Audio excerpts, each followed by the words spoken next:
Apparently one of the worst things ever, according to progressives at the Federal Trade Commission, is Amazon Prime. You've been swindled by Amazon by using Amazon Prime. Allegedly. This is one of the dumbest things ever.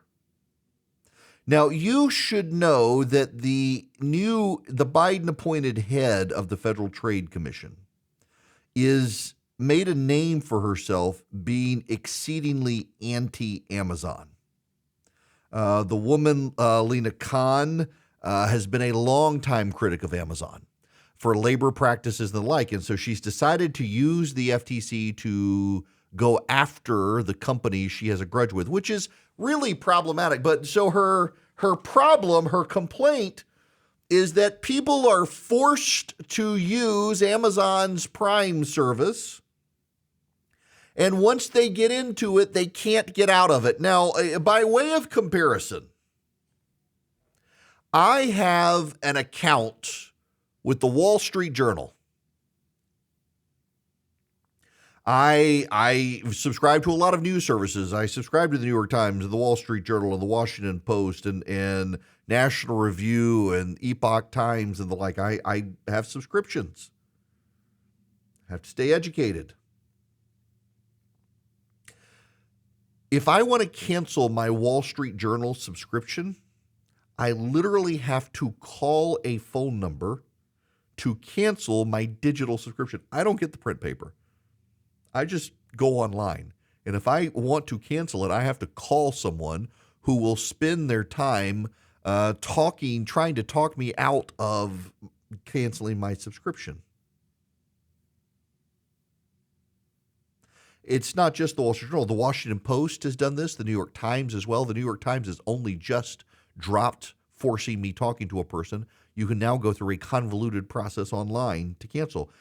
Contrast that with Amazon.com. If I want to cancel my Prime subscription with Amazon.com, I go into Amazon, I click into my account, I click into Prime, I click the cancel button, I click a yes, I want to cancel, I give a reason for why I wish to cancel, and then I cancel. That's it.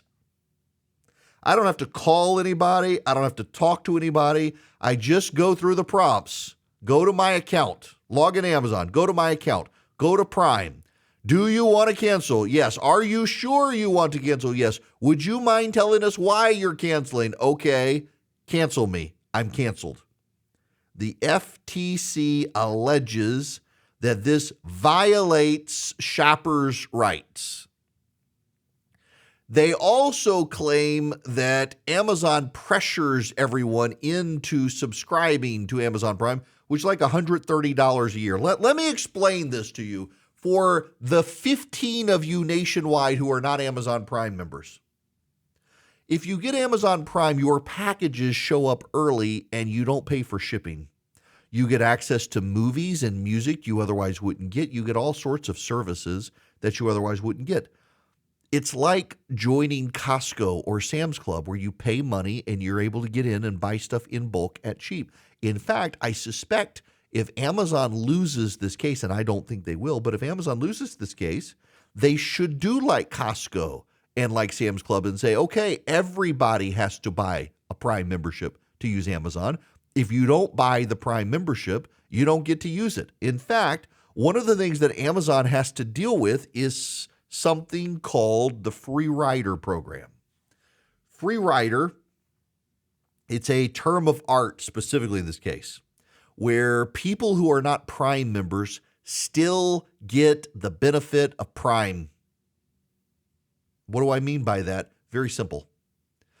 If you order from Amazon and you are not an Amazon Prime member, it will tell you your package may take 3 days to get there. And in reality, your package will show up tomorrow. Why? Because Amazon prioritizes rapid delivery as part of its Prime service. It is cheaper for Amazon to give it to the non-Prime members too, instead of trying to segment and sort out their packages into a less efficient delivery service. So you get the benefit of Prime without being Prime. You don't get everything Prime offers, and not every product will get to you overnight still. I have a friend. His name is Dick Uline. If you know the company Uline products, it's office supplies and the like, shipping supplies, things like that.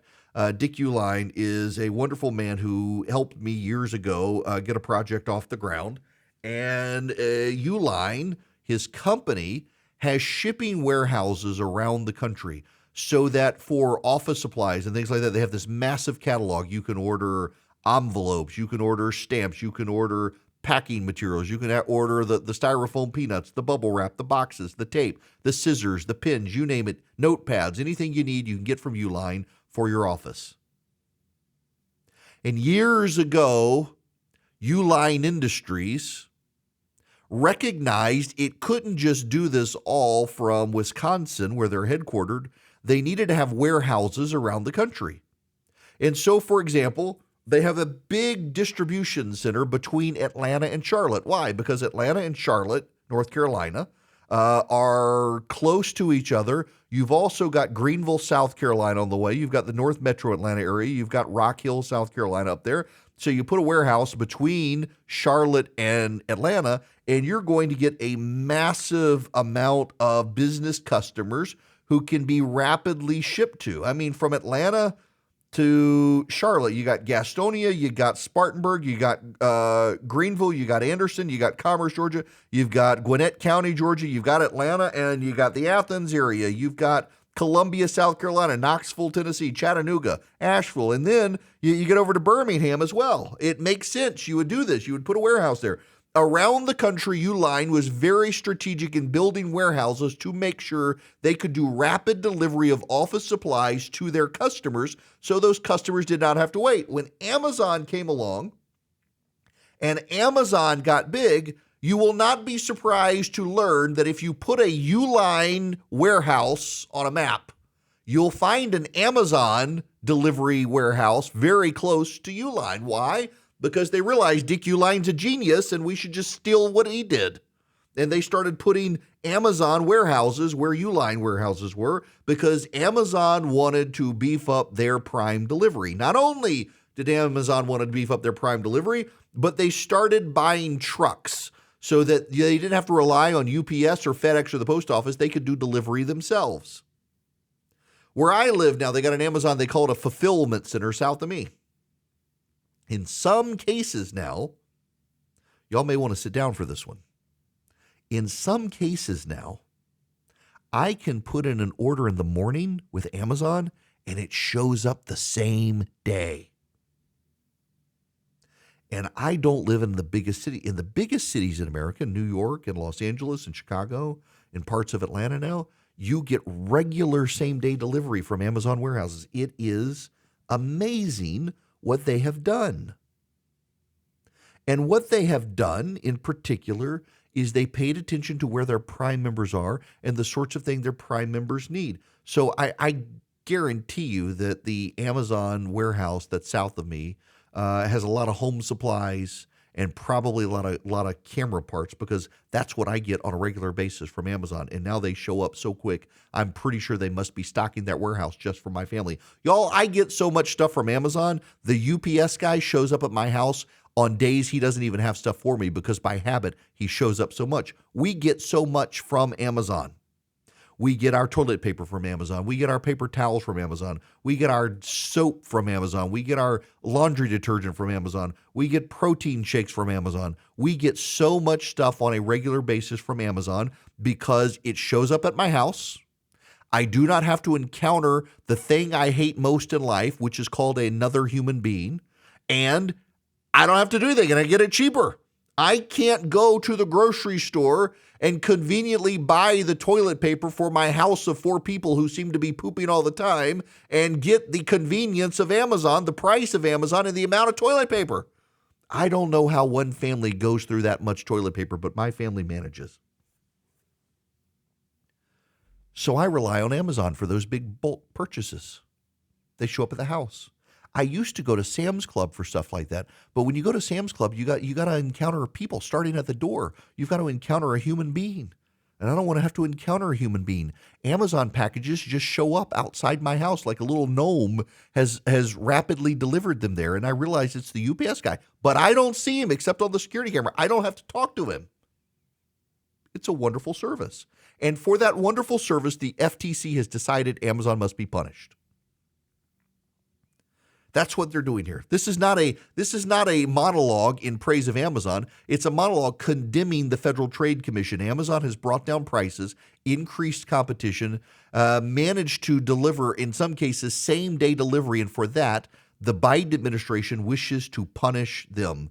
They wish to claim Amazon has made it hard for people to get out of their Prime account when they don't want it. Who the hell wants out of their Prime account? I've never met someone who thinks, oh my gosh, if only I could get out of my Amazon Prime account, my life would improve. I do not know a person who is like wringing their hands with, oh, I wish I didn't have that Amazon Prime account. I mean, I couldn't watch Amazon Prime shows. I couldn't get my toilet paper delivered the day after I order it. I sure hate the fact that I get 24-hour delivery from Amazon. I wish I could get out of it. There's no right-thinking person in the world who thinks these things. I've never met the person who wanted out of their Amazon Prime account, and yet the FTC is suing Amazon for making it easier to cancel their subscription than it is to cancel your newspaper subscription. This is just about the dumbest thing.